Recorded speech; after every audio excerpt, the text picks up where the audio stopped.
اعوذ باللہ من الشیطان الرجیم بسم اللہ الرحمن الرحیم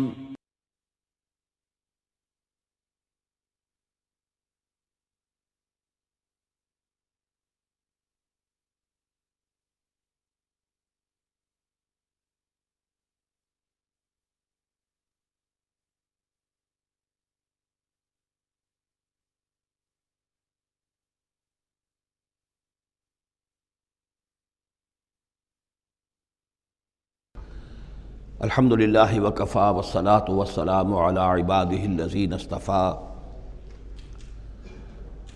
خصوصاً علی افضلہم وخاتم النبیین محمد الامین وعلی آلہ وصحبہ اجمعین اما بعد فقد قال اللہ تبارک وتعالی کما ورد فی سورۃ الحجر اعوذ باللہ من الشیطان الرجیم بسم اللہ الرحمن الرحیم وَلَقَدْ جَعَلْنَا فِي السَّمَاءِ بُرُوجًا وَزَيَّنَّاهَا لِلنَّاظِرِينَ وَحَفِظْنَاهَا مِنْ كُلِّ شَيْطَانٍ رَجِيمٍ إِلَّا مَنِ اسْتَرَقَ السَّمْعَ فَأَتْبَعَهُ شِهَابٌ مُّبِينٌ صدق اللہ العظیم۔ رب اشرح لي صدری ویسر لي امری واحلل عقدۃ من لسانی یفقہوا قولی۔ اللہم ربنا الہمنا رشدنا واعذنا من شرور انفسنا، اللہم ارنا الحق حقا وارزقنا اتباعہ وارنا الباطل باطلا وارزقنا اجتنابہ، اللہم ربنا آنس وحشتنا فی قبورنا وارحمنا بالقرآن العظیم، اللہم اجعلہ لنا اماما ونورا وہدی ورحمہ، اللہم ذکرنا منہ ما نسینا وعلمنا منہ ما جہلنا وارزقنا تلاوتہ آناء اللیل وآناء النہار واجعلہ لنا حجتا یا رب العالمین آمین۔ سورہ حجر کے پہلے رکوع میں، جس کا ترجمہ ہم کر چکے ہیں، 2 مرتبہ قرآن حکیم کے لیے لفظ آیا ہے الذکر، اس کی طرف خصوصی توجہ کی ضرورت ہے۔ ایک تو یہ کہ خود اللہ تعالیٰ نے فرمایا انا نحن نزلنا الذکر وانا لہ لحافظون، ہم نے ہی یہ ذکر، یہ قرآن نازل کیا ہے اور ہم ہی اس کے محافظ ہیں۔ اور ایک مرتبہ آیا ہے کہ جو آپ کے مخالفین تھے اور جو استہزاء کر رہے تھے، انہوں نے مذاق اڑاتے ہوئے کہا یا ایھا الذی نزل علیہ الذکر انک لمجنون، اے وہ شخص کہ جس کا گمان ہے کہ اس پر الذکر نازل ہوا ہے، ہم تو سمجھتے ہیں کہ تمہارا دماغی توازن ٹھیک نہیں رہا، یا یہ کہ تم پر کسی آسیب کا سایہ آ گیا ہے۔ یہ مجنون کی وضاحت بھی سمجھ لیجئے، مجنون جن سے بھی بنا ہے۔ جن کہتے ہیں عربی زبان میں مخفی شے کو، اس لیے جنین کہلاتا ہے وہ بچہ جو ابھی رحم مادر میں ہے، جو نظر نہیں آتا، چھپا ہوا ہے، معلوم تو ہے کہ بچہ ہے، پیٹ میں ہے، لیکن یہ کہ جنین ہے، وہ ابھی وہ چھپا ہوا ہے۔ اسی سے لفظ جنت بنا ہے۔ جنت جو ہے زمین کا وہ ٹکڑا ہے جس پر خوب درخت ہوں، پودے ہوں، گھاس ہو، تو زمین چھپی ہوئی ہو، زمین ڈھکی ہوئی ہے، زمین جو ہے نمایاں نہیں ہے۔ جنت وہ ہے۔ جن علیہ اللیل کا آیا تھا کہ جب حضرت ابراہیم کا تذکرہ تھا، جب رات نے اس پر تاریکی کا پردہ طاری کر دیا تو گویا کہ ہر شے چھپ گئی۔ تو یہ جو جن کسی پر آ جانا، جس کو ہم کہتے ہیں اس پر کو آسیب کا سایہ ہو گیا ہے، تو مجنون کے معنی یہ بھی تھے۔ اور مجنون اس کو بھی کہتے تھے کہ جس کا دماغی توازن ٹھیک نہ رہا ہو۔ اور یہ بات خاص طور پر نوٹ کرنے کی ہے کہ یہ بات اصل میں حضور کے بارے میں بالکل ابتدائی دور میں کہی گئی تھی، اور اس کے کہنے والوں میں وہ لوگ بھی تھے کہ جو معاندانہ انداز میں نہیں بلکہ ہمدردانہ انداز میں کہہ رہے تھے۔ یعنی بالکل شروع میں جب حضور نے دعویٰ کیا نبوت کا اور فرمایا کہ اس طرح میں تھا وہاں غار حرا میں، اور وہاں فرشتہ آیا ہے، جبرائیل آیا ہے، تو بہت سے لوگوں کو گمان ہوا کہ معلوم ہوتا ہے کہ کوئی بدروح، کوئی آسیب کا سایہ ہو گیا ہے انہیں۔ تو اس حوالے سے اس میں صرف مخالفت ابھی نہیں تھی، بلکہ اس میں ان کے لیے واقعتاً ایک بالکل چونکہ نئی بات تھی، لہٰذا یہ کہنے کا معاملہ جو ہے اس پہلو سے بھی تھا کہ اچھے بھلے آدمی تھے، ہم سوچتے تھے کہ واقعی یہ کئی دن جا کے مراقبے کرتے ہیں، اب یہ رہتے ہیں وہاں غار میں اکیلے تنہا دن رات، تو کہیں کچھ ہو نہ جائے تو معلوم ہوتا کچھ ہو گیا ہے، تو کوئی نہ کوئی جنون کارزہ ہو گیا ہے یا جن کا سایہ ہو گیا ہے۔ تو اس لفظ کو بھی سمجھ لیجیے، اور جو بتانا تھا وہ یہ ہے کہ سورہ نون جو کہ بالکل ابتدائی دور میں نازل ہوئی ہے، جس کا نام سورہ قلم بھی ہے، 29ویں پارے کی دوسری سورت، اس میں بھی یہی بات جو ہے کہی گئی ہے۔ اسی کے حوالے سے میں آپ کو بتا رہا ہوں کہ یہ سورہ مبارکہ جو ہے بالکل ابتدائی دور کی صورتوں میں سے ہے، اسی مشابہت کی وجہ سے۔ قرآن مجید کا ذکر ہونا اس معنی میں ہے، کئی مرتبہ واضح کر چکا ہوں کہ قرآن کا فلسفہ یہ ہے کہ جو ایمانی حقائق ہیں، خاص طور پر اللہ کی ذات کا علم اور اس کی صفات کا علم، وہ روح انسانی کے اندر موجود ہے، بس صرف اس پر ظہول کا پردہ طاری ہو گیا۔ جیسے آپ کو کوئی چیز پہلے معلوم تھی، اب یاد نہیں رہی، معلوم تھی لیکن اب بھول گئے۔ آپ بھولنے کا مطلب کیا ہے کہ وہ آپ کی یادداشت کے ذخیرے میں کہیں نیچے اتر گئی ہے۔ وہ حافظ خانہ جو ہے، ہر انسان کی میموری جو ہے، اب اس کے نہ معلوم کتنے تہہ خانے ہیں، ان میں کسی نچلے تہہ خانے میں جا کر چھپ گئی ہے، وہ آپ کے شعور کی سطح پر نہیں ہے۔ تو کوئی چیز جس کا اس سے تعلق ہو، وہ اگر سامنے آئے گی تو فوراً وہ چیز یاد آ جائے گی۔ ایک دوست سے سالہ سال ہو گئے ملاقات نہیں ہوئی، کبھی خیال بھی نہیں آیا، بھول گئے آپ اس کو، لیکن اچانک کبھی اس نے کوئی رومال آپ کو دیا تھا، کوئی قلم دیا تھا، آپ نے ٹرنک میں رکھا ہوا تھا، ٹرنک کھولا، وہ قلم یا رومال دکھائی دیا، فوراً دوست یاد آ گیا۔ تو یہ قلم یا یہ رومال جو ہے یہ آیت ہے، یہ نشانی ہے، اس نشانی سے آپ کو ایک بھولی بسری بات یاد آ گئی۔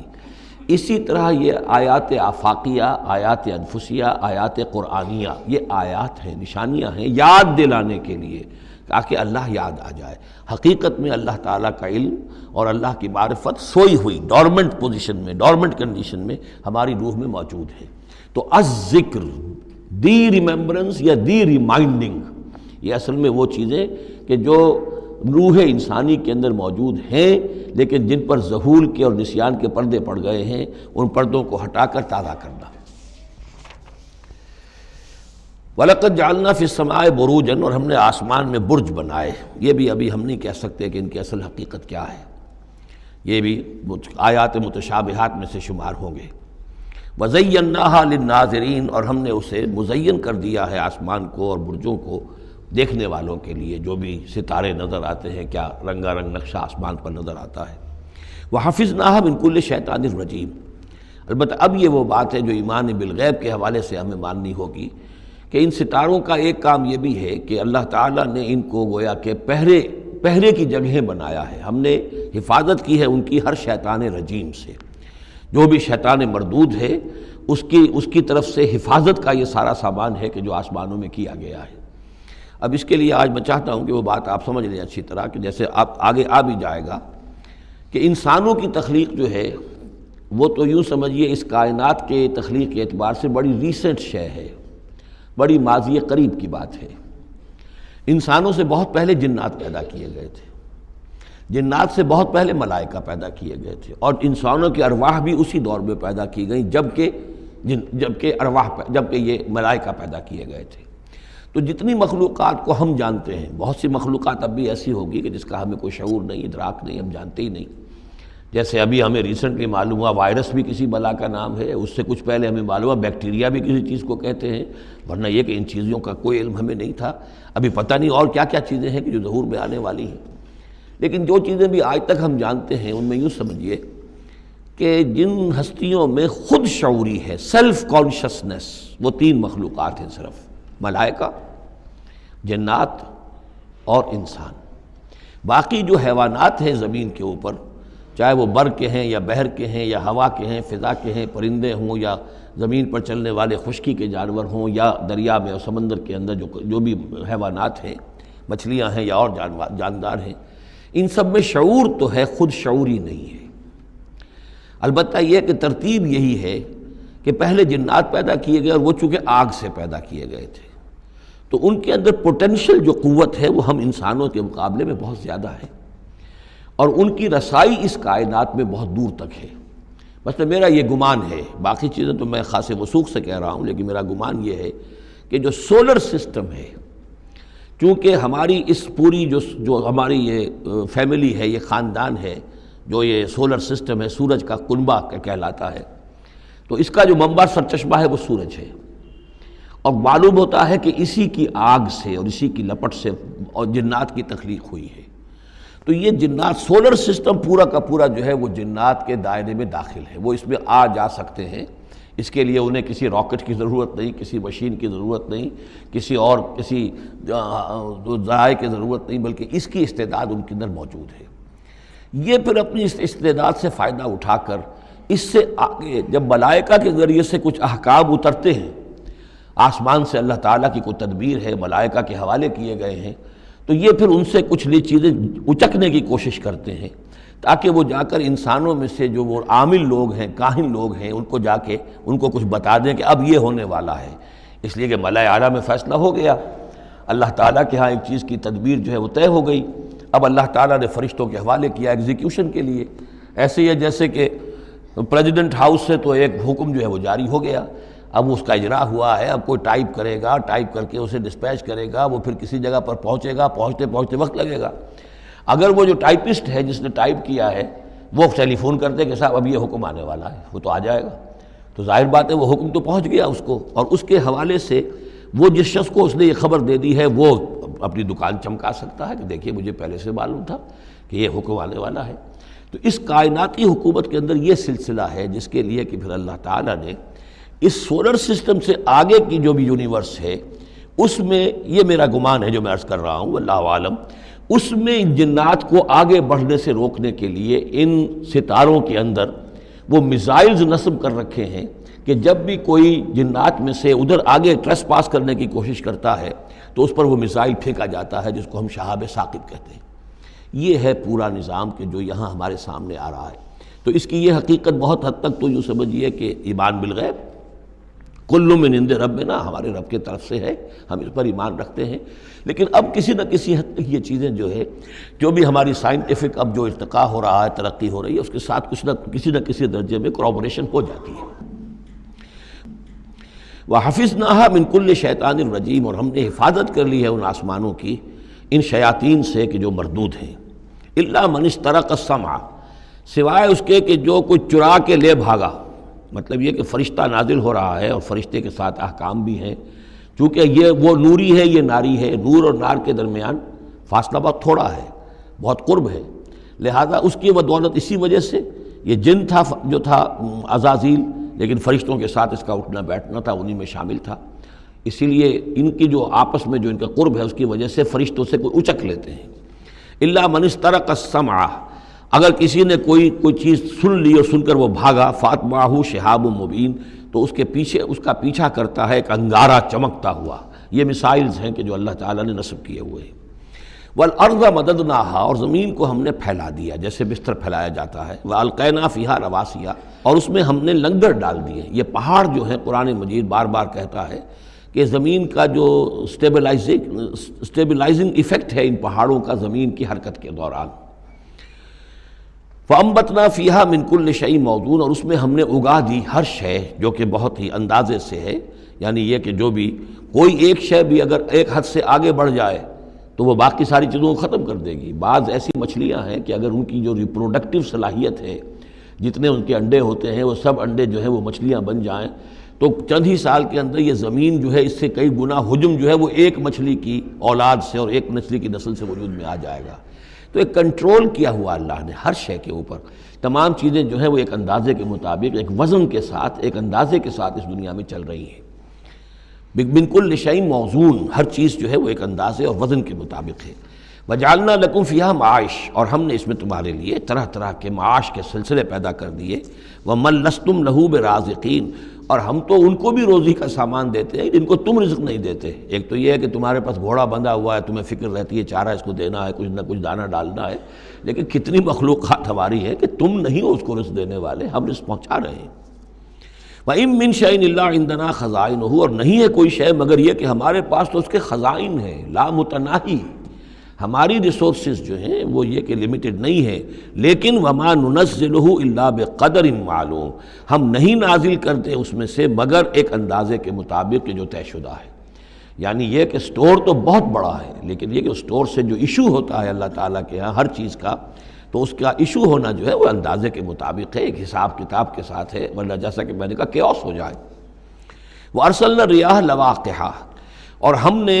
بھیج دی ہوائیں، ہم بھیج دیتے ہیں ہوائیں جو بوجھل ہوتی ہیں یا بوجھل کرنے والی ہوتی ہیں۔ لواقعہ کا مفہوم پہلے تو یہ سمجھا جاتا تھا کہ چونکہ وہ بادلوں کو لے کر آتی ہیں اس اعتبار سے، لیکن اب ادھر ایک اشارہ ہو رہا ہے جدید سائنس کے حوالے سے کہ پولن گرینز جو ہیں وہ بھی ہواؤں کے ذریعے سے آتے ہیں، اور وہ پھر آ کر پھولوں کو جب وہ وہاں فرٹیلائزیشن ہوتی ہے تو اس سے پھر وہ فصل بنتی ہے۔ تو ہوائیں جو ہیں وہ گویا کہ بار آور کرتی ہیں، اور اس طریقے سے یہ نباتاتی نظام چل رہا ہے۔ فَأَنزَلْنَا مِنَ السَّمَاءِ مَاءً، پھر ہم نے اتار دیا آسمان سے پانی، فَاسْقَيْنَاكُمُوهُ، پھر ہم نے وہ پانی تمہیں پلایا، تمہارے پینے کے لیے بندوبست کیا۔ وَمَا أَنْتُمْ لَهُ بِخَازِنِينَ، اور دیکھو تم اس کا سٹور نہیں کر سکتے، اس کا خزانہ نہیں بنا سکتے۔ کہاں کس طرح بناؤ گے خزانہ؟ واقعہ یہ ہے کہ یہ جو واٹر سائیکل ہے اس دنیا میں، یہ بھی اللہ تعالیٰ کے عظیم، یعنی سمجھیے کہ کرشموں میں سے اور اللہ کے معجزات میں سے بہت بڑا معجزہ ہے کہ یہ جو ہمارے پہاڑوں کے اوپر اتنے بڑے بڑے گلیشیئرز ہیں، یہ کیا ہے؟ یہ واٹر سٹوریج ہے، ٹینکس ہے۔ یہیں سے تو پانی ہے جو آ رہا ہے نیچے، وہ پگھل رہا ہے سب دھوپ سے، اور پھر وہ ندی نالوں سے ہو کے دریاؤں میں آیا، اور دریاؤں سے ہوتا ہوا زیر زمین سوتوں میں سے بھی گزر رہا ہے۔ وہ آپ نے کہیں پمپ سے نکال لیا، کہیں کنواں کھود لیا، پھر وہ پانی سارا کا سارا سمندروں کے اندر پہنچ گیا، ڈرین ہو گیا، پھر سمندر سے اب یہاں پر وہ ہو رہا ہے کہ دھوپ کی تمازت سے اب اس کی وہ بخارات بن رہے ہیں، اور وہ بخارات اوپر جا رہے ہیں، پھر وہ واپس جا رہا ہے، پھر وہ جو اوور ہیڈ ٹینکس ہیں وہ پھر جو ہے ریپلینش ہو رہے ہیں، وہ ساری جو کمی ہو گئی تھی پھر نئی برف پڑ گئی ہے، نیا سٹور۔ یہ جو نظام ہے اللہ کا، اور یہ واٹر سائیکل سے ہی زندگی قائم ہے۔ مبدأ حیات پانی ہے، مادہ تخلیق حیوانات کا، جو اس دنیا کے حیوانات ہیں ان کا مادہ تخلیق مٹی ہے، مادہ تخلیق جنات کا آگ ہے، مادہ تخلیق انسانی ارواح اور ملائکہ کا نور ہے، لیکن مبدأ حیات جو ہے، حیات انسانی جو ہے یہاں پر، یا حیات حیوانی جو زمین کی ہے،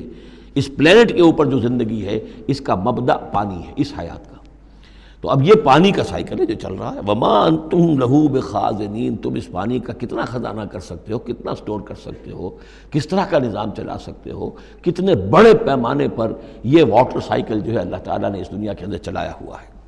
وَإِنَّا لَنَحْنُ نُحْيِي وَنُمِيتُ، اور یہ یقیناً ہم ہی ہیں جو باقی بھی رکھتے ہیں اور موت بھی وارد کرتے ہیں، زندہ بھی رکھتے ہیں اور موت بھی وارد کرتے ہیں۔ وَنَحْنُ الْوَارِثُونَ، اور پھر ہم ہی وارث ہوں گے۔ ہر شے ختم ہو جائے گی، کسی کی کوئی ملکیت نہیں رہے گی، ساری کی ساری چیزیں پھر ہماری ہی کائنات ہے، ہماری ہی ملکیت ہے۔ وَلَقَدْ عَلِمْنَا الْمُسْتَقْدِمِينَ مِنْكُمْ وَلَقَدْ عَلِمْنَا الْمُسْتَأْخِرِينَ، ہمارے علم میں سے ہے کون لوگ تم میں سے آگے بڑھیں گے۔ اب دیکھیے چونکہ ابتدائی زمانے کی صورت ہے یہ، اب کون لوگ ہوں گے جو آگے بڑھ کر قرآن کو سینے سے لگائیں گے، کون لوگ ہوں گے جو محمد کی دعوت پر لبیک کہیں گے، یعنی جو ہم پڑھ چکے ہیں سورہ توبہ میں، السابقون الاولون من المہاجرین والانصار والذین اتبعوہم باحسان، یہ کون لوگ ہوں گے ہمیں معلوم ہے۔ ہم تو پہلے سے جانتے ہیں کہ ابو بکر ایک لمحے کی دیر نہیں لگائے گا، ہمیں معلوم ہے کہ عثمان کو ایک کچھ زیادہ وقت نہیں لگے گا، ہمیں معلوم ہے کہ ابو بکر کی تبلیغ سے یہ طلحہ اور زبیر اور عبد الرحمن ابن عوف اور سعید ابن زید اور یہ سب لوگ جو ہیں ایمان لے آئیں گے، اور ہمیں یہ بھی معلوم ہے کون پیچھے رہ جائے گا، وہ بھی ہمیں معلوم ہے۔ وَلَقَدْ عَلِمْنَا الْمُسْتَقْدِمِينَ مِنْكُمْ وَلَقَدْ عَلِمْنَا الْمُسْتَأْخِرِينَ وَإِنَّ رَبَّكَ هُوَ يَحْشُرُهُمْ، اور پھر آپ کا رب ان سب کو جمع کرے گا۔ إِنَّهُ حَكِيمٌ عَلِيمٌ، یقیناً وہ کمال حکمت والا اور علم رکھنے والا ہے۔ اب جو اگلا رکوع آ رہا ہے سورہ مبارکہ کا، یہ اس اعتبار سے بڑا اہم ہے کہ اس میں تخلیق انسانی کے ضمن میں ایک بڑی ثقیل اصطلاح استعمال ہوئی ہے، اور یہ ثقیل اصطلاح 3 مرتبہ آئی ہے۔ اب ظاہر بات ہے کہ قرآن مجید جو ہے اگر اس طرح کی کوئی شکل اختیار کرتا ہے تو کوئی نہ کوئی حکمت اور ضرورت اس کی پشت پر ہوتی ہے۔ وَلَقَدْ خَلَقْنَا الْإِنسَانَ مِنْ صَلْصَالٍ مِّنْ حَمَإٍ مَّسْنُونٍ، اور یقیناً ہم نے انسان کو بنایا ہے اس مٹی سے جو سنی ہوئی تھی گارے کی اور پھر سوکھ کر کھنکنے لگی۔ حَمَإٍ مسنون، سنا ہوا گارا جس میں سے بدبو بھی اٹھ رہی ہو۔ دیکھیے یہ جو انسان کے مادہ تخلیق کے ضمن میں قرآن میں الفاظ آئے ہیں، اب ان کو گنتے جائیے۔ نمبر 1 تراب، مٹی سے بنایا انسان کو، مٹی میں پانی مل گیا، گارا بن گیا، تو اس کو کہتے ہیں تین، من تین، خلقتنی من نار وخلقتہ من طین، یہ سورہ اعراف میں ہم پڑھائے ہیں۔ ابلیس نے کہا تھا کہ مجھے تو نے بنایا آگ سے اور اس کو بنایا آدم کو گارے سے، اور اب چاہتا اور مجھے حکم دے رہا ہے کہ میں اس کے سامنے جھکوں، میں تو اس کے سامنے نہیں جھک سکتا۔ 3 کے بعد آیا 3 لازب، گارا پڑا رہے تو وہ جب اس کے اندر پھر کچھ چپچپاہٹ پیدا ہو جاتی ہے، اور یہ پرانے زمانے میں ہوتا تھا، اب تو میں سمجھتا ہوں کہ جدید نسل کو تو ان چیزوں کا علم ہی نہیں ہے۔ کچے گھر بنتے تھے تو انہیں لیپتے تھے، پوتتے تھے، گارا بناتے تھے، تغاری ہوتی تھی، پھر مٹی کے اندر تھوڑی سی توڑی ڈال دیتے تھے۔ کوئی آرگینک میٹر ڈالیں گے تو فرمنٹیشن ہوگی تو لیس سا اٹھے گا، ورنہ یہ کہ گارا جو ہے اگر اس گارے سے اگر پلسٹر کریں گے تو وہ پھٹ جائے گا، لیکن جب وہ گارا ذرا سن جاتا ہے، اس میں لیس پیدا ہو جاتا ہے، تو پھر اب جب اس کے ساتھ لیپتے تھے دیواروں کو، میں نے تو اپنے بچپن میں یہ سب دیکھا ہے، ایسے گھروں میں ہم رہے بھی ہیں کہ جن میں یہی فرش بھی اسی طریقے سے لیپے ہوئے ہوتے تھے اور دیواریں بھی ہوتی تھیں، تو یہ کہ پھر اس کے اندر وہ ایک لیس سا پیدا ہو جاتا ہے فرمنٹیشن سے، وہ 3 لازب ہے۔ اس سے اگلی سٹیج یہ ہے کہ اب وہ سڑنے لگے، یہ یعنی فرمنٹیشن اتنی پہنچ گئی کہ اس میں ہے حمیم مسنون، سنا ہوا گارا۔ پھر اگر کسی وجہ سے وہ خشک ہو جائے تو اب وہ کھنکنے لگتا ہے، جیسے کہ کبھی آپ نے دیکھا ہوگا ساحل کے قریب یا کسی دلدلی علاقے میں پپڑی اوپر آ جاتی ہے، جیسے زمین کے اوپر جو ہے پپڑی سی ہوتی ہے، اس پر آپ چلتے ہیں تو وہ کر کر ٹوٹتی ہے، کھنکنے والی مٹی بن جاتی ہے، وہ سنا ہوا گارا خشک ہو کر کھنکنے لگتا ہے۔ یہ سٹیجز ہیں ان مادہ تخلیق کی کہ جو آدم یا انسان کی تخلیق کے ضمن میں قرآن میں آئے۔ حالانکہ ایک لفظ بھی کفایت کر سکتا تھا، مٹی سے بنایا، 3 سے بنایا، گارے سے بنایا، پھر 3 لازم سے بنایا، پھر حمی مسنون سے بنایا، من صلصال کالفخار سے بنایا، اور صلصال من حمی مسنون، پھر صلصال کالفخار آخری سٹیج ہے، وہ ایسے بجنے لگا جیسے کہ اب یہ جو ہے وہ آئے گا سورہ رحمان میں۔ تو اس سے یقیناً کورابریشن ہو رہی ہے کہ جو بھی ایوولوشن کا جو بھی نظریہ آیا ہے، اب اس میں اس کو بھول جائیے کہ اللہ تعالیٰ نے اسپیشل کریشن انسان کی اور باقی حیوانات ہو سکتا ہے اس ایوولوشن کے ذریعے سے پیدا کیے ہوں۔ اس وقت بحث جو ہے کریشن آف مین کے بارے میں نہیں کر رہا ہوں، لیکن یہ کہ سائنس نے بھی ایک تو یہ بات بتائی کہ یہ ساری حیات حیواناتی جو بھی زمین پر ہے یہ مٹی سے بنی ہے، گویا کہ متفق گردید رائے بو علی بارائے من، قرآن اور سائنس متفق ہو گئے۔ پھر یہ کہ اس میں مٹی کے اندر گارے کی شکل بنی، پانی ملا، مبدأ حیات پانی ہے، قرآن بھی کہہ رہا ہے۔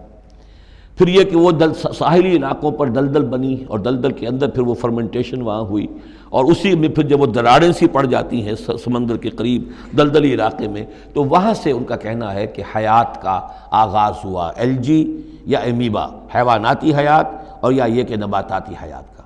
تو یہ چیزیں جو ہیں یہ سٹیجز تقریباً اسی کے ساتھ، یہ تمام الفاظ جو ہیں قرآن کے جو استعمال کر رہا ہے ان کے ساتھ کسی حد تک اس کا ایک ربط اور تعلق قائم ہوتا ہے۔ اور ہم نے بنایا انسان کو اس مٹی سے جو سڑنے کے بعد، اس گارے سے کہ جو سڑنے کے بعد سنا ہوا گارا پھر وہ کھنکنے لگا تھا سوکھ کر۔ وَالْجَانَّ خَلَقْنَاهُ مِن قَبْلُ، اور جنات کو ہم نے پیدا کیا تھا پہلے، من نار السموم، لو کی آگ سے۔ اب یہ سموم سے مراد کیا ہے؟ بعد سموم آپ نے سنا ہوگا، وہ تیز لو جو آیا کرتی تھی، صحراؤں میں آتی ہے، آگ جھلک دینے والی گرم ہوا۔ تو اصل میں ایک ہوتا ہے جیسے کہ ہم نے فزکس میں پڑھا تھا، جن لوگوں نے تھوڑی بہت فزکس پڑھی ہوگی ایف ایس سی میں، کہ یہ جو شعلہ ہوتا ہے فلیم کا ایک حصہ وہ ہوتا ہے جو نظر آتا ہے، لیومینس، وہ نظر آتا ہے، اس کے اندر حرارت کم ہوتی ہے، اور ایک انویزیبل جو ہوتا ہے اس کے گرد حالہ جو نظر نہیں آتا، اس میں ہوتی ہے تیزی شدید جو ہوتی ہے، سب سے زیادہ ٹیمپریچر جو ہوتا ہے وہ اس میں ہوتا ہے کہ جو اس کا حصہ نظر نہیں آتا۔ اس حصے سے آگ کی اس لو کی لپٹ سے یا لو کی لپٹ سے جو بھی اسے کہیں، اس سے ہم نے جنات کو پیدا کیا۔ لیکن یہ سمجھ لیجئے کہ اس سے جنات پیدا کیے گئے، لیکن وہ آگ نہیں ہے۔ ہم مٹی سے پیدا کیے گئے لیکن مٹی نہیں ہے۔ اب ایک یہ کہ قلب ماہیت ہو چکی ہے، ہمارا جو یہ پروٹوپلازم ہے، جو ہمارے ٹیشوز ہیں، باڈی ٹیشو، وہ مٹی تو نہیں ہے، اگرچہ سورس مٹی ہے، بنے مٹی سے ہیں، لیکن اب مٹی نہیں ہے۔ دوبارہ اگرچہ پھر یہ گل سڑ کر مٹی ہو جائیں گے، اس وقت مٹی نہیں ہے۔ اسی طریقے سے جنات آگ سے بنائے گئے لیکن آگ نہیں ہے، ہاں ان کا مادہ تخلیق آگ ہے۔ اور دوسرا یہ معلوم ہو گیا کہ وہ انسانوں کی تخلیق سے بہت پہلے پیدا کیے گئے۔ وَإِذْ قَالَ رَبُّكَ لِلْمَلَائِكَةِ إِنِّي خَالِقٌ بَشَرًا مِّن صَلْصَالٍ مِّنْ حَمَإٍ مَّسْنُونٍ، اور یاد کرو جب کہ کہا تھا آپ کے رب نے فرشتوں سے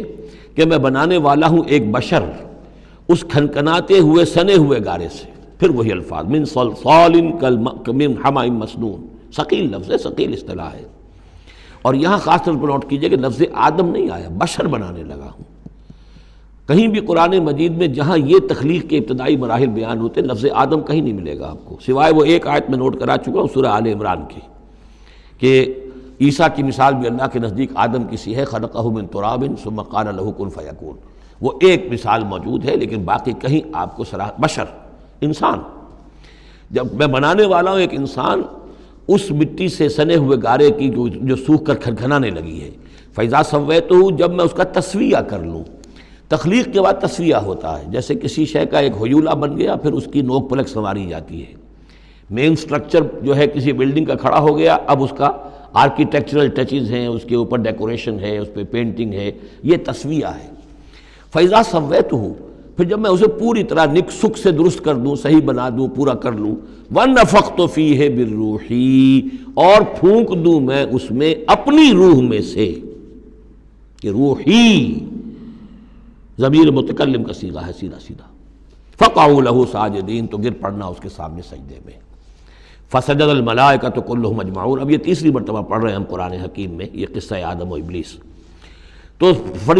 کیا سجدہ سب فرشتوں نے، کل کے کل نے، سب نے مل کر، دیکھیے یہ جو ہے تاکید کی انتہا ہے، فرشتوں میں سے کوئی بھی مستثنیٰ نہیں رہا، نہ جبرائیل، نہ میکائیل، نہ اسرافیل، الا ابلیس، سوائے ابلیس کے، اور اس میں پھر گمان ہوتا ہے کہ شاید یہ بھی فرشتہ تھا، فرشتہ نہیں تھا، اس کی وجہ سورہ کہف میں مل جائے گی۔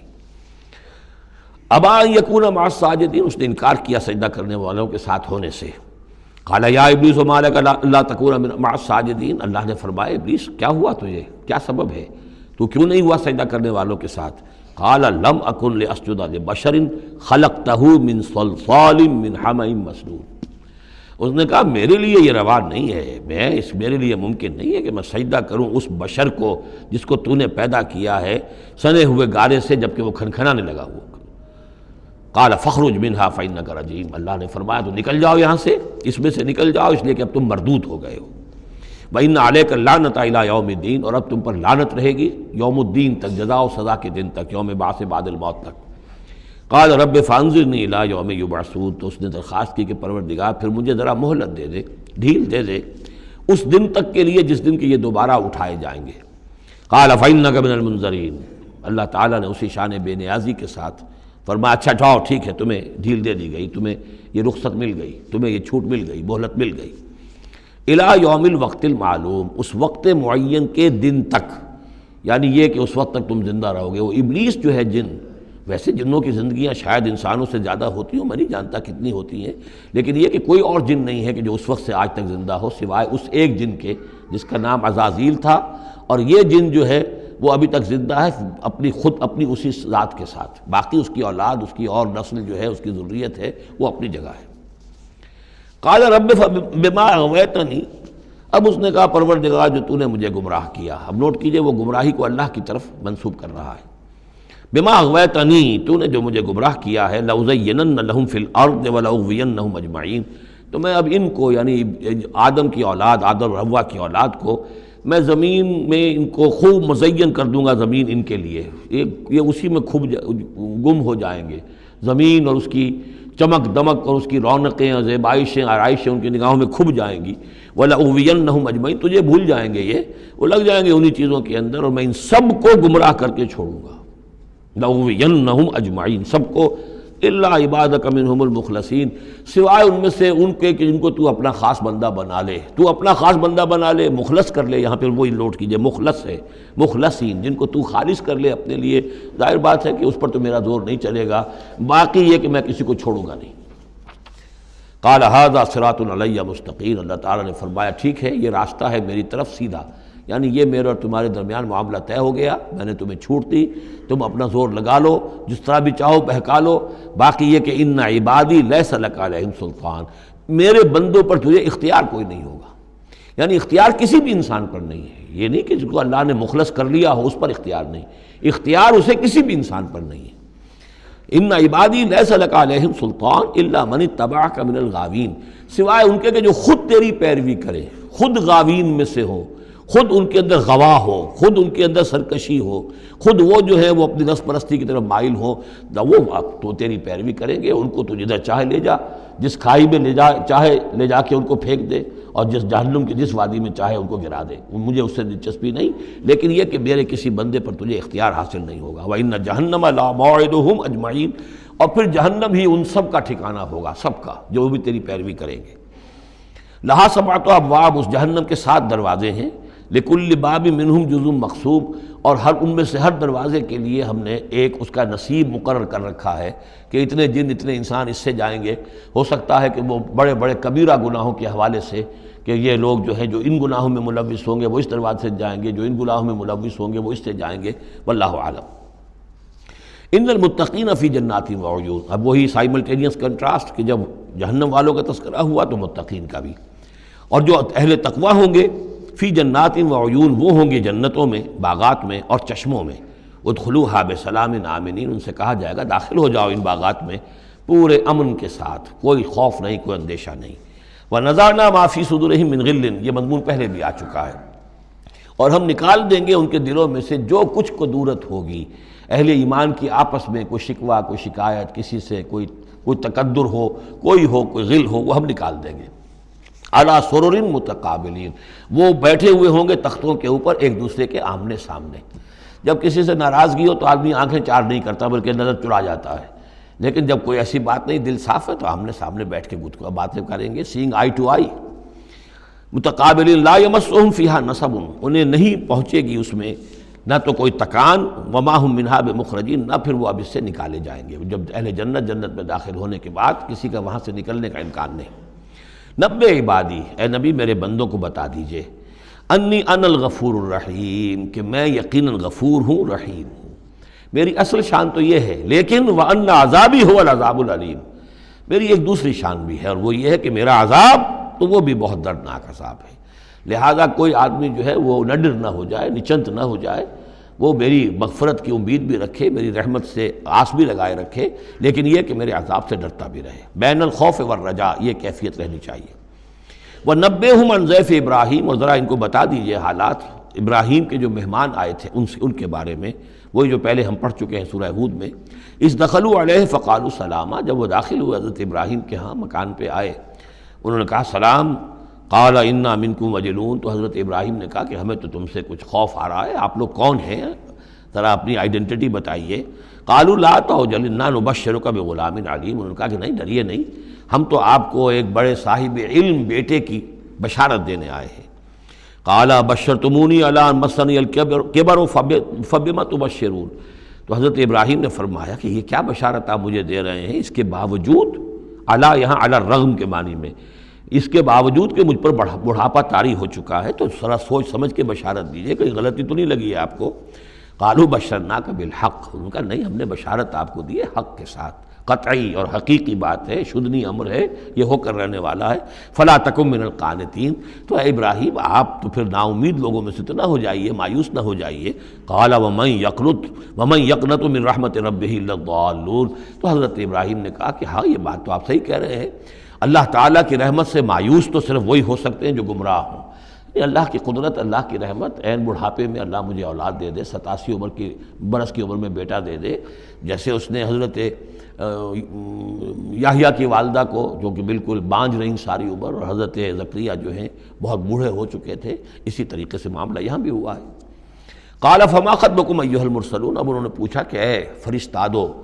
اے جو بھیجے گئے ہو، ایلچی ہو، تمہارا کیا معاملہ ہے، یعنی کس قدر جا رہے ہو، کیا قصد ہے، کیا ارادہ ہے۔ قالوا انا ارسلنا الی قوم مجرمین، ان کا کہ ہمیں بھیجا گیا ہے ایک مجرم قوم کی طرف، الا آل لوط، سوائے آل لوط،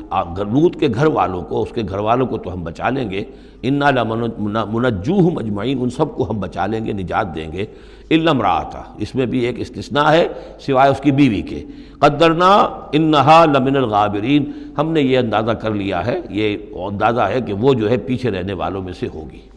فلما جاء آل لوط المرسلون، تو جب یہ لوط کے گھر پہنچے یہ فرشتادے بھیجے ہوئے اللہ کی طرف سے ایلچی جو آئے تھے، قال انکم قوم منکرون، وہی بات حضرت لوط نے فرمائی کہ آپ لوگ کچھ اجنبی سے لوگ ہیں، میں آپ کو جانتا نہیں، آپ کون لوگ ہیں، کہاں سے تشریف لائے ہیں۔ قالوا بل جئناک بما كانوا فیہ یمترون، ان کا نہیں، بلکہ ہم تو وہ شے لے کر آئے ہیں آپ کے پاس جس کے بارے میں یہاں کے رہنے والوں کو شک تھا۔ آپ جب کہتے تھے کہ اگر تم باز نہیں آؤ گے، ان خبیث فعل کو نہیں ترک کرو گے، شرک سے باز نہیں آؤ گے تو تم پر اللہ کا عذاب آئے گا، یہ اس میں شک کرتے تھے، مذاق اڑاتے تھے۔ اب وہ شے ہم لے کر آئے ہیں، وَأَتَيْنَاكَ بِالْحَقِّ وَإِنَّا لَصَادِقُونَ، اب ہم اللہ تعالیٰ کے آخری فیصلے کے ساتھ، قطعی اور شدنی فیصلے کے ساتھ آئے ہیں اور ہم سچے ہیں، جو بات ہم کہہ رہے ہیں وہ درست ہے۔ فَأَسْرِ بِأَهْلِكَ بِقِطْعٍ مِّنَ اللَّيْلِ، تو آپ اپنے گھر والوں کو لے کر نکل جائیے رات کے ایک حصے میں، کہ ابھی رات باقی ہو، صبح ہونے سے پہلے پہلے نکل جائیے، وَاتَّبِعْ أَدْبَارَهُمْ، اور آپ بھی ان کے پیچھے پیچھے جائیے، وَلَا يَلْتَفِتْ مِنْكُمْ أَحَدٌ، اور کوئی آپ میں سے پیچھے مڑ کر اب دیکھے نہیں، یعنی کوئی دوستی، کوئی یاد آ رہی ہو، کوئی تعلقات اب جو ہے وہ ستا رہے ہوں دل کو۔ وَامْضُوا حَيْثَ تُؤْمَرُونَ، اور اب چلے جائیے وہاں جہاں آپ کو حکم ہوا ہے۔ وَقَضَيْنَا إِلَيْهِ، اور یہ بات ہم نے اس کو بتا دی، یہ فیصلہ ہم نے کنوے کر دیا اسے، ذالک الامر، یہ فیصلہ، ان دابر ہؤلاء مقطوع مصبحین، کہ ان لوگوں کی جڑ صبح ہوتے ہی کاٹ دی جائے گی، یعنی یہ کہ اس پوری قوم کو تہس نہس کر دیا جائے گا، دونوں شہر جو ہیں نسیہ منسیہ کر دیے جائیں گے، یہاں کوئی ایک متنفس بھی نہیں بچے گا۔ وجاء اہل المدینہ یستبشرون، اور اب آئے لوگ، وہ دوڑے ہوئے بدماش لوگ جو ہیں وہ خوشیاں مناتے ہوئے آئے کہ بڑے خوبصورت لڑکے جو ہیں آج مہمان ہو کر آئے ہیں لوط کے ہاں، تو ہمارے لیے بڑا اچھا موقع ہے۔ قال ان ہؤلاء ضیفی فلا تفضحون، حضرت لوط نے ان سے کہا یہ دیکھو میرے مہمان ہیں، مجھے رسوا نہ کرو، واتقوا اللہ ولا تخزون، اللہ کا تقوی اختیار کرو اور میری بے آبروئی مت کرو۔ قالوا اولم ننہک عن العالمین، انہوں نے کہا کہ دیکھو لوط، ہم نے تمہیں تمام جہانوں والوں سے روکا ہوا نہیں ہے کہ تم ٹھیکہ مت لو کسی کا، ہم جس کے ساتھ جو چاہیں کریں، تم کون ہوتے بیچ میں آنے والے، تم کو ٹھیکیدار بن گئے ہو پوری دنیا کے۔ اولم ننہک، کیا ہم نے منع کیا تمہیں، نہیں کیا تمہیں کہ تمام جہان والوں کی حمایت میں نہ کھڑے ہو جایا کرو۔ قال ہؤلاء بناتی ان کنتم فاعلین، ان کا یہ میری بیٹیاں حاضر ہیں، اگر تمہیں کچھ کرنا ہی ہے تو یہ کہ ظاہر اللہ تعالیٰ نے تمہارے لیے جو جوڑے بنائے ہیں تو وہ تو عورتیں ہیں، تو وہ ہے، میں عرض کر چکا ہوں، اس سے مراد یہ بھی لی گئی ہے کہ میری قوم کی جو یہ بیٹیاں ہیں تمہارے گھروں میں پڑی ہیں، جن کو تم نے چھوڑا ہوا ہے، اصل میں تو تمہارے لیے اللہ تعالیٰ نے وہ فطری راستہ بنایا تھا، یا یہ کہ انہوں نے اتمام حجت کے لیے، جس کو کہتے ہیں پنجابی میں برے کو گھر پہنچانا، یا آخری بات بھی کہی ہو کہ میں ایسا ہی اگر کوئی معاملہ ہے تو کوئی دو بڑے سردار جو ہیں انہیں کہا ہو کہ میں اپنی بیٹیوں کا نکاح تم سے کیے دیتا ہوں، تمہیں اگر کوئی اس طرح کی کوئی حاجت ہے۔ لعمرک انہم لفی سکرتہم یعمہون، تو انہوں نے کہا، یہ اللہ تعالیٰ کی طرف سے ہے، قسم ہے تیری جان کی، وہ لوگ تو اپنے اس نشے کی حالت میں بدمست تھے اور بالکل اندھے ہو گئے تھے، عین میم ہے والا ہے، یہ دل کے اندھے ہو چکے تھے۔ فاخذتہم الصیحۃ مشرقین، تو پھر انہیں آ پکڑا ایک چنگھاڑ نے اجالا ہونے کے وقت۔ مشرق، یہ مشرق نہیں ہے مشرق ہے، مشرق ہے اجالے کی جگہ، صبح جہاں سے نکلتی ہے وہ مشرق ہے، شرق کے معنی جو ہے اصل میں وہ روشنی ہے، تو اسی سے یہ مشرقین، صبح ہونے کا وقت، سورج نکلتے وقت جب اجالے کا وقت ہوا تو ان کو ایک چنگھاڑ نے آ پکڑا۔ فجعلنا عالیہا سافلہا، تو ہم نے اس کے اوپر والے حصے کو نچلا بنا دیا، یعنی تل پٹ کر دیا، وہ گری، پوری بستی جو ہے وہ اٹھا کر پٹک دی گئی کہ چھتیں نیچے اور اس کی جو بنیادیں تھیں وہ اوپر۔ وَأَمْطَرْنَا عَلَيْهِمْ حِجَارَةً مِّن سِجِّيلٍ، اور پھر ہم نے ان پر بارش برسائی، سجیل، مٹی کے کنکروں کی بارش۔ ان فی ذلک لآیات للمتوسمین، یقیناً اس میں نشانیاں ہیں ان لوگوں کے لیے جو حق کے متلاشی ہوتے ہیں۔ یہ جو اسم کا لفظ ہے الف سین میم، اور الف جو ہے اس میں در حقیقت جو اصل اس کا حروف اصلیہ میں سے نہیں ہے، سین میم ہے اصل، یہ ہوتے ہیں علامت، اسم کے معنی بھی علامت ہے، یہ میرا نام ہے، یہ آپ کا نام ہے، یہ علامت ہے کہ جس سے میرے نام سے آپ پہچانتے ہیں۔ تو جو لوگ علامتوں سے متوسم، باب تفاعل بن جائے گا، جو علامتوں سے حقیقت کو پہچاننا چاہیں، جو آیات آفاقیہ، آیات تاریخیہ، آیات انفسیہ، آیات قرآنیہ سے حقیقت کو جاننا چاہیں، ان فی ذلک لآیات للمتوسمین وانھا لبسبیل مقیم، اور وہ جو بستیاں تھیں وہ سیدھی راہ پر واقع ہوئی تھیں، یعنی یہ سیدھا راستہ تھا جو یمن سے جاتا تھا فلسطین تک، میڈیٹرینین کے ساحل تک، اور یہ سیدھا راستہ تھا کیروان روٹ، مشرق و مغرب کے درمیان یہی لنک تھا، سویز کینال تھی نہیں، اور ابھی یہ راستہ جو تھا round the Cape of Good Hope, یہ تو کہیں جا کر 1498 میں واسکو ڈی گاما نے تلاش کیا ہے، تو یہ راستہ معلوم ہی نہیں تھا، سویز کینال تھی نہیں، تو ساری جو مشرق اور مغرب کی ٹریڈ ہوتی تھی وہ یہ تھی کہ ہندوستان اور چین اور یہ جاوا ملایا وغیرہ جو ہیں، یہ ہند چینی کے جتنے یہ سب سامان آتا تھا یمن کے ساحل پر، یورپ کے سارے ممالک کا سامان آ جاتا تھا شام کے ساحل پر، فلسطین کے ساحل پر۔ اب ان دو کے درمیان یہ قافلے چلتے تھے، یہ کیروانز تھے کہ جو یہاں سے لے کر سامان ادھر، ادھر کا سامان ادھر۔ تو یہ راستہ ہے امام مقیم، سبیل المقیم اس کو کہا گیا، سیدھا راستہ، سیدھی شاہراہ۔ اسی پر یہ اصحاب ہجر کے بھی مسکن تھے، اسی پر پھر یہ اصحاب مدین کے بھی تھے، اور یہ بستیاں بھی اسی راستے پر واقع ہوئی تھیں۔ ان فی ذلک لآیۃ للمؤمنین، یقیناً اس میں نشانی ہے اہل ایمان کے لیے۔ وان کان اصحاب الایکۃ لظالمین، اسی طریقے سے جو بن والے تھے، مدین والے، وہ بھی بہت ظالم تھے۔ یہ ایکا کا لفظ بھی ان کے لیے آیا ہے، یہ مدین والے۔ فانتقمنا منہ، یہاں پہ صرف تذکرہ ہو رہا ہے، یہاں تذکرہ آپ نے دیکھا کہ صرف حضرت لوط علیہ السلام کا ہوا ہے اس انباء الرسل کے انداز میں، باقی حضرت ابراہیم کا تذکرہ ہو گیا ہے، وہ وہی ہے قصص النبیین کے انداز میں۔ باقی یہاں پر جو تذکرے ہو رہے ہیں یہ بھی صرف ذکر ہے، یہ انباء الرسل کا ذکر ہے، کہ جیسے حضرت شعیب، لیکن شعیب کا نام نہیں یہاں آیا، بلکہ یہ کہ صرف یہ کہ مدین والے۔ فانتقمنا منہم، ان سے بھی ہم نے انتقام لیا۔ وَإِنَّهُمَا لَبِإِمَامٍ مُّبِينٍ، اور یقیناً وہ بھی، یہ دونوں جو بستیاں ہیں کھلے راستے پر واقع ہوئی ہیں، وہی راستہ جو میں نے ابھی آپ کو بتایا ہے۔ وَلَقَدْ كَذَّبَ أَصْحَابُ الْحِجْرِ الْمُرْسَلِينَ، اصحاب الحجر یہ قوم سمود کا دوسرا نام ہے، وہ علاقہ جو ہے جہاں یہ قوم سمود آباد تھی اس کو علاقے کو حجر بھی کہتے ہیں، جیسے کہ وہ علاقہ جہاں قوم عاد آباد تھی اسے احقاف کہتے ہیں، اس علاقے کا نام احقاف تھا، قوم کا نام عاد تھا، جو رسول بھیجے گئے وہ ہود تھے۔ اس علاقے کا نام حجر ہے، قوم کا نام سمود ہے، جو رسول بھیجے گئے وہ حضرت صالح تھے علیہ الصلاۃ والسلام۔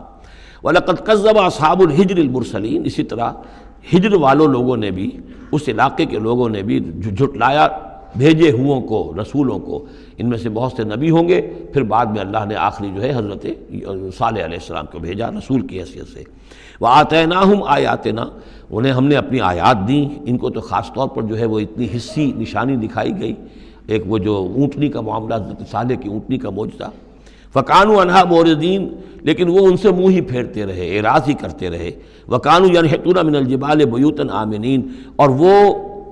پہاڑوں کو تراش کر اپنے لیے بڑے امن والے گھر بناتے تھے۔ یہ گھر آج بھی موجود ہیں، میں خود بھی ایک مرتبہ گیا ہوں اور دیکھ کر آیا ہوں اس پورے علاقے کو۔ فَأَخَذَتْهُمُ الصَّيْحَةُ مُصْبِحِينَ، تو انہیں بھی آ پکڑا ایک چنگھاڑ نے صبح کے وقت۔ فَمَا أَغْنَىٰ عَنْهُمْ مَا كَانُوا يَكْسِبُونَ، تو کچھ نہ کام آ سکا ان کے وہ ساری کمائی جو انہوں نے کی تھی، جو کچھ انہوں نے مال اسباب جمع کیا تھا، عذاب الہی سے بچانے میں کچھ بھی مفید ثابت نہ ہوا۔ تو اس سورہ مبارکہ میں گویا کہ حضرت شعیب کا نام لیے بغیر ان کا ذکر آ گیا، حضرت صالح کا نام لیے بغیر ان کا ذکر آ گیا، حضرت لوط کا ذکر جو ہے وہ نام کے ساتھ آیا۔ تو تین تو ہیں وہ انباء الرسل میں سے، اور ایک حضرت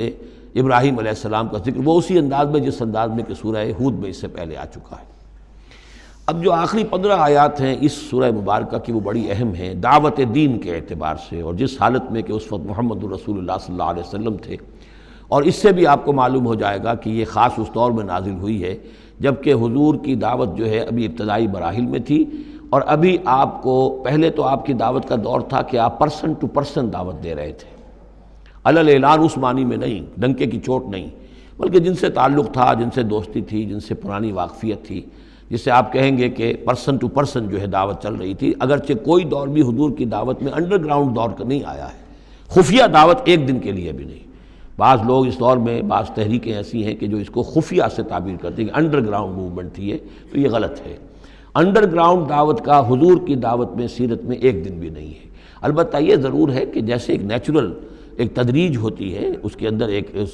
ترقی ہوتی ہے کسی معاملے کے اندر، پہلے آپ نے ذاتی جن سے تعلقات تھے، حضرت ابوبکر بہت پرانے دوست تھے، ان سے سب سے پہلے ان سے بات کی ہے، گھر میں حضرت خدیجہ جو آپ کی اہلیہ تھی ان سے بات کی، حضرت علی ہیں جو چچا زاد بھائی ہیں بلکہ زیر تربیت ہیں، زیر کفالت ہیں، ان سے بات کی ہے، اپنا جو غلام تھا جسے آزاد کر کے منہ بولا بیٹا بنایا ہوا ہے اس سے بات کی، اس طریقے سے پرسن ٹو پرسن۔ لیکن پھر یہ کہ تقریباً 3 سال کے بعد پھر آپ کو حکم ہوا کہ اب آپ ڈنکے کی چوٹ علی اعلان دعوت شروع، وہ آیت اس صورت مبارک میں آ رہی ہے۔ وما خلقنا السماوات والارض وما بینہما الا بالحق، اور ہم نے نہیں بنایا، تخلیق فرمایا آسمانوں کو اور زمین کو اور جو کچھ ان کے مابین ہے مگر حق کے ساتھ۔ پرپز فل کریشن ہے، یہ پرپز لیس نہیں ہے، ایٹ رینڈم نہیں ہے، یہ کوئی کھلنڈرے کا کھیل نہیں ہے جیسے کہ ہندو مائتھولوجی میں ہے، رام کی لیلا ہے، جیسے کوئی بچہ ہے کھیلتا ہے۔ اب بچے کے کھیلنے میں کوئی حکمت تھوڑا ہی ہوتی ہے، اس نے ایک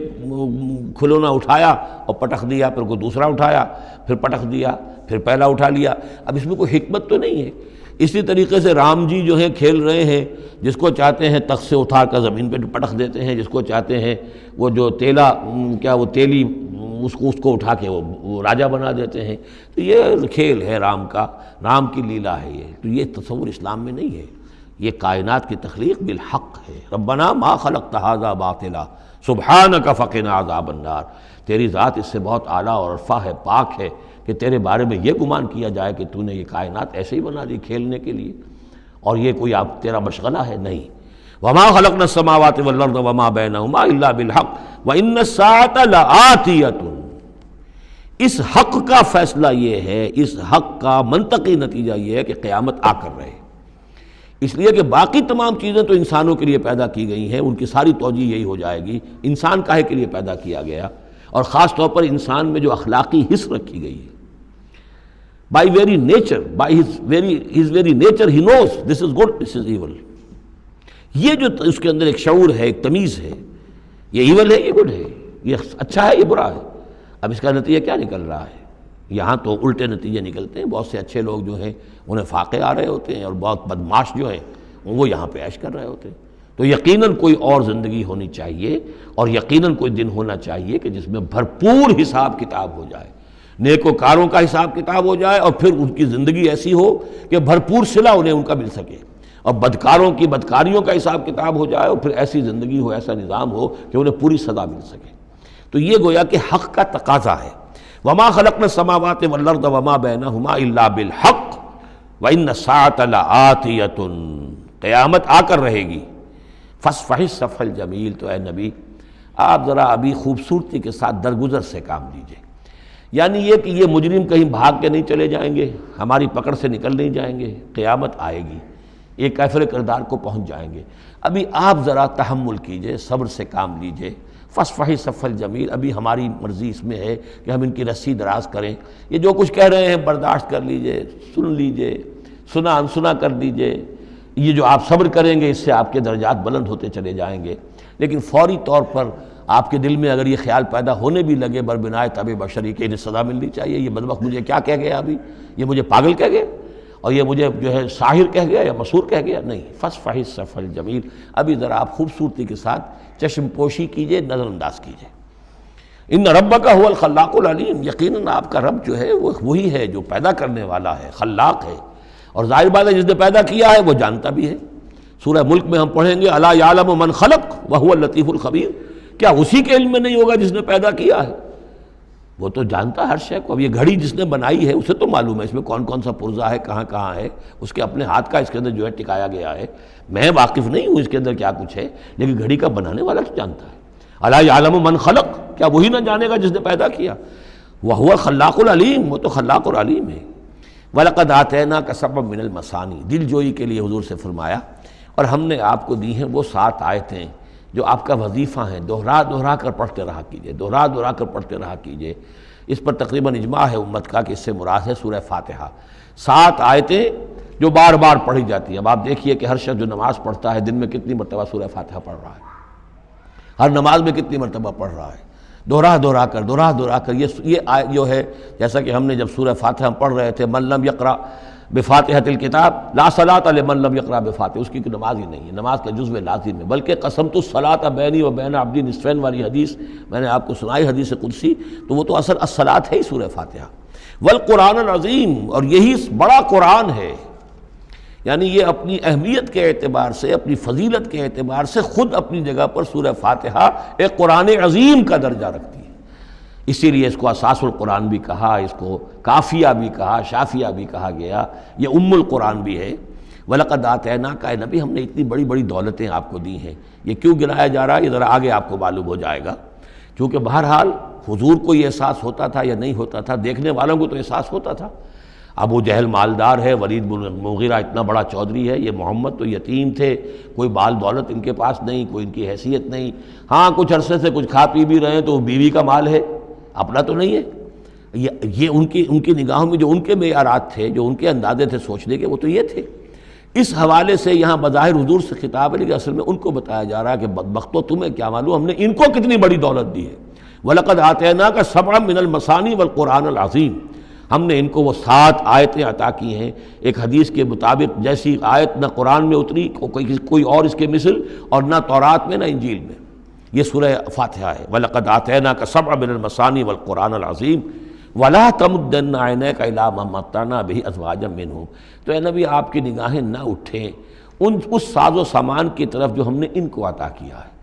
ابو جہل کو اگر دے رکھا ہے، ولید بن مغیرہ کو دے رکھا ہے، اور بڑے سرداروں کو دے رکھا ہے، ان کی جائیدادیں ہیں۔ ولید بن مغیرہ کے باغات طائف میں بھی ہیں، اس کی جائیداد طائف میں بھی ہے، مکے میں بھی ہے، آپ کی نگاہ ادھر اٹھے ہی نہ۔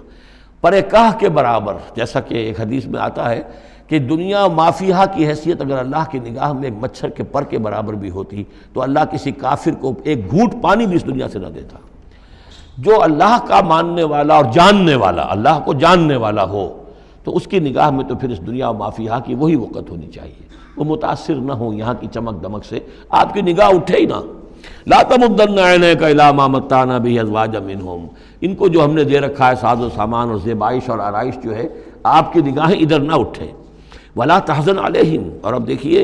ان کے اوپر جو بھی اب عذاب آئے گا یا جس عذاب کے مستحق ہو رہے ہیں، آپ اس پر غم بھی نہ کھائیے۔ ٹھیک ہے، یہ آپ کا کنبہ ہے، قبیلہ ہے، اب ابو لہب آپ کا چچا بھی ہے، لیکن یہ کہ اب غم نہ کیجیے آپ۔ وَاخْفِضْ جَنَاحَكَ لِلْمُؤْمِنِينَ، اور آپ اپنے کندھوں اور بازوؤں کو ذرا جھکا کر رکھیے اہل ایمان کے لیے۔ یہ ہمارے فقراء جب آتے ہیں، یہ جو غلام طبقے سے جو لوگ آئے ہیں، یہ لوگ جو گرے پڑے طبقات سے تعلق رکھتے ہیں، جب یہ آپ کے پاس آئیں تو آپ ان کا استقبال کیجئے۔ فَقُلْ سَلَامٌ عَلَيْكُمْ كَتَبَ رَبُّكُمْ عَلَىٰ نَفْسِهِ الرَّحْمَةَ، تو اس انداز میں ان کا استقبال کیجئے، ان کے سامنے تواضع کیجئے، ان کے سامنے اپنے کندھوں کو جھکائیے۔ وَاخْفِضْ جَنَاحَكَ لِلْمُؤْمِنِينَ، یہی مضمون ایک مرتبہ پھر سورہ طٰہٰ کے اندر آئے گا۔ وَاخْفِضْ جَنَاحَكَ لِمَنِ اتَّبَعَكَ مِنَ الْمُؤْمِنِينَ، اہل ایمان یہ جو آپ کی پیروی کر رہے ہیں، آپ اپنے ذرا کندھے ان کے سامنے جھکا کر رکھیے۔ یا یہ حکم دیا گیا ہے اولاد کو والدین کے بارے میں، اگلی صورت میں آ جائے گا سورہ بنی اسرائیل میں، کہ ان کے لیے اپنے کندھوں کو، اپنے بازوؤں کو ذرا جھکا کر رکھا کرو۔ والدین کے سامنے تن کر نہ کھڑے ہو کہ کندھے جو ہیں اٹھے ہوئے ہیں، بلکہ کندھے ذرا دبا کر۔ وَاخْفِضْ جَنَاحَكَ لِلْمُؤْمِنِينَ وَقُلْ إِنِّي أَنَا النَّذِيرُ الْمُبِينُ، اور کہہ دیجئے کہ میں تو صرف خبردار کرنے والا ہوں، کھلا خبردار کرنے والا، میری اس کے سوا کوئی ذمہ داری نہیں ہے۔ كَمَا أَنزَلْنَا عَلَى الْمُقْتَسِمِينَ، جیسے کہ ہم نے نازل کیا ہے ان پر کہ جنہوں نے تقسیم کر لیا ہے، الذین جعلوا القرآن عضین، قرآن کو انہوں نے بوٹیاں بنا لیا ہے، اس کو توڑ کے ٹکڑے کر دیا ہے۔ اب اس کے اندر دو رائے ہیں، ایک تو یہ کہ اس قرآن سے مراد یہی قرآن ہے، اور مذاق اڑایا کرتے تھے لوگ، یہ جو بھی تھے ابو جہل اور اس کے ساتھی، بھائی فلاں صورت تو میری ہے، وہ تمہیں لے جاؤں گا، وہ فلاں صورت جو محمد کہتا ہے وہ تم لے جانا، وغیرہ وغیرہ، آپس میں وہ تقسیم کرتے تھے ہنسی مذاق میں۔ تو اس حوالے سے انہوں نے قرآن کو بوٹیاں بنا کر اپنے اندر تقسیم کرنا شروع کر دیا ہے۔ ایک رائے یہ ہے، مجھے وہ زیادہ قرین قیاس معلوم ہوتا ہے، کہ قرآن کے لفظ کا اطلاق تورات پر بھی ہوا ہے، کہ یہ قرآن وہ ہے جو محمد پر نازل ہوا۔ وَلَا بِالَّذِي بَيْنَ يَدَيْهِ، ایک اور جگہ ہم آگے چل کر دیکھیں گے، وہ قرآن جو اس سے پہلے تھا، اور وہ گویا کہ وہ تورات تھی، اللہ کی کتاب۔ تو جس طریقے سے تورات کے ٹکڑے ٹکڑے کر دیے تھے یہود نے، اور قراطیسا تجعلونہ قراطیسا تبدونہا وتخفون کثیرا، یہ ہم پڑھ چکے ہیں سورہ انعام کی آیت نمبر 91 میں۔ تو جیسے کہ ٹکڑے ٹکڑے کر کر اور کچھ حصہ ظاہر کیا، کچھ چھپایا، تو ان دونوں کی رائے ہے، وہ میں نے آپ کے سامنے پیش کر دی۔ فَوَرَبِّكَ لَنَسْأَلَنَّهُمْ أَجْمَعِينَ، تو تیرے رب کی قسم اے محمد صلی اللہ علیہ وسلم، ان سب کو ہم جمع کر کے رہیں گے۔ اما نسألنهم اجمعین، ہم ان سے پوچھ کر رہیں گے، یہ لفظ وہی آ گیا ہے، فَلَنَسْأَلَنَّ الَّذِينَ أُرْسِلَ إِلَيْهِمْ وَلَنَسْأَلَنَّ الْمُرْسَلِينَ، یہ جو سورہ اعراف کی آیت نمبر 6 تھی، ہم لازماً پوچھ کر رہیں گے ان سے بھی جن کی طرف رسولوں کو بھیجا گیا، اور ان سے بھی کہ جن کو رسول بنا کر بھیجا گیا۔ فَوَرَبِّكَ لَنَسْأَلَنَّهُمْ أَجْمَعِينَ، تو آپ کے رب کی قسم ہم ان سب سے پوچھ لیں گے، حساب کتاب لے لیں گے، یہ تھوڑے سے وقت کی بات ہے، آپ ذرا صبر کیجئے۔ اما کانوا یعملون، جو کچھ کہ یہ کر رہے تھے، فاصدع بما تؤمر، یہ ہے وہ آیت۔ اب ڈنکے کی چوٹ علی الاعلان کہیے جس چیز کا آپ کو حکم ہوا ہے۔ یہ جب حکم آیا حضور کو تو پھر آپ کوہ صفا پر کھڑے ہوئے، اور پھر آپ نے وہاں، اگرچہ ظاہر بات ہے کہ اس کا کوئی امکان نہیں تھا کہ آپ ننگے ہو جاتے، لیکن جو وہاں کا رواج تھا وہ یہ تھا کہ اگر کسی شخص کے پاس کوئی ایسی خبر آتی تھی کہ فلاں قبیلے کے لوگ جو ہیں آج رات ہمارے اوپر حملہ کریں گے، شب خون ماریں گے، اب کیسے لوگوں کو بتائیں؟ کوئی کمیونیکیشن ماس میڈیا تو ہے نہیں، کیسے خبر دیں، کیا کریں؟ تو وہ یہ کرتا تھا کہ وہ شخص کپڑے اتار کے مادرزاد برہنہ ہو کر کسی اونچی جگہ کھڑا ہو جاتا تھا تاکہ ہر طرف سے لوگ دیکھ لیں کہ ایک ننگا آدمی کھڑا ہے۔ نذیر عریان کہتے تھے اسے، ننگا خبردار کرنے والا۔ اب جہاں تک اس کی آواز جا رہی ہے آواز لگاتا تھا وا صباحا، ہائے وہ صبح جو آنا چاہتی ہے، آیا چاہتی ہے، اس لیے کہ صبح کے وقت ہوتے تھے حملے، یہ جس کو آج کل آپ کہتے ہیں small hours of the morning, وہ بہت غفلت کا وقت ہوتا ہے آدمی کا، صبح رات کے 2-3 بجے جو ہے ٹھنڈی ٹھنڈی نیند آئی ہوتی ہے، اس وقت وہ آتے تھے، حملہ کرتے تھے، لوٹ مار کرتے تھے، قتل کرتے تھے اور بھاگ جاتے تھے۔ تو وا صباح، ہائے وہ صبح جو آیا چاہتی ہے۔ تو اب لوگ دوڑتے تھے کہ بھائی کہاں کی خبر آئی ہے، کون ہے، کون سا قبیلہ ہے، کس کے بارے میں اطلاع ہے، اطلاع صحیح ہے غلط ہے۔ تو یہ ان کا رواج تھا۔ تو حضور نے یہ کیا، صرف ایک چیز اس میں سے نکال دی، ننگے ہونے کا سوال نہیں تھا معاذ اللہ، لیکن آپ بھی کھڑے ہو گئے کوہ صفا پر، وا صباحا کا نعرہ لگایا۔ اب لوگ آئے، دوڑے، کوئی خبر دی ہے، محمد دینا چاہتے ہیں، کوئی بات ہے، بڑی اہم کوئی بات ہے۔ وہاں آپ نے پھر اپنی دعوت پیش کی۔ تو اسی مجمع میں پھر ابو لہب نے کہا تھا تبا لک لہذا جمعتنا، تمہارے لیے ہلاکت ہو، ہمیں اس کام کے لیے جمع کیا تھا، ہم اپنے بڑے بڑے اہم کاموں میں لگے ہوئے تھے۔ وہ مہاجن تھا، کہیں مہاجنی سود اپنا لین دین کا حساب کر رہا ہوگا بیٹھا ہوا، میں وہ سب چھوڑ کر آیا ہوں کہ کوئی خاص اہم بات تم نے بتانی ہے، لیکن تم نے یہ کیا کیا؟ تو یہ ہے وہ واقعہ، اور اس سے معلوم ہو جاتا ہے کہ یہ سورہ مبارکہ جو ہے اسی دور کی، ابتدائی دور کی ہے۔ فاصدع بما تؤمر واعرض عن المشرکین، تو اب ڈنکے کی چوٹ کہیے اب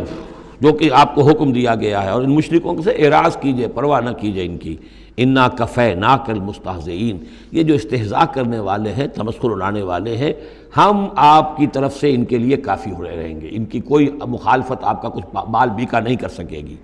الذین یجعلون مع اللہ الہا آخر، جو اللہ کے ساتھ ساتھ اور بھی الہ گھڑے بیٹھے ہوئے ہیں۔ فسوف یعلمون، تو عنقریب انہیں معلوم ہو جائے گا کہ اصل حقیقت کیا ہے اور وہ کس طرح کی گمراہیوں میں پڑے ہوئے تھے۔ اب وہ آیت آ گئی جس کا کئی مرتبہ میں حوالہ دے چکا ہوں، اور سورہ انعام میں خاص طور پر وَلَقَدْ نَعْلَمُ، اے نبی ہمیں خوب معلوم ہے، اَنَّكَ يَضِيقُ صَدْرُكَ بِمَا يَقُولُونَ، کہ جو کچھ یہ لوگ کہہ رہے ہیں اس سے آپ کا سینہ بھجتا ہے۔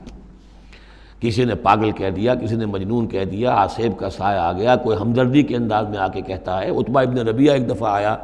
چونکہ وہ بزرگ تھا، خاندان کا معمر آدمی تھا، بھتیجے میرے بڑے تعلقات ہیں عاملوں سے بھی، کاہنوں سے بھی، واقعی اگر کوئی تم پر کوئی سایہ ہو گیا ہے، کوئی بری روح کوئی آ گئی ہے تو مجھے بتا دو، میں بلا کے لے آؤں گا، علاج کرا دوں گا تمہارا۔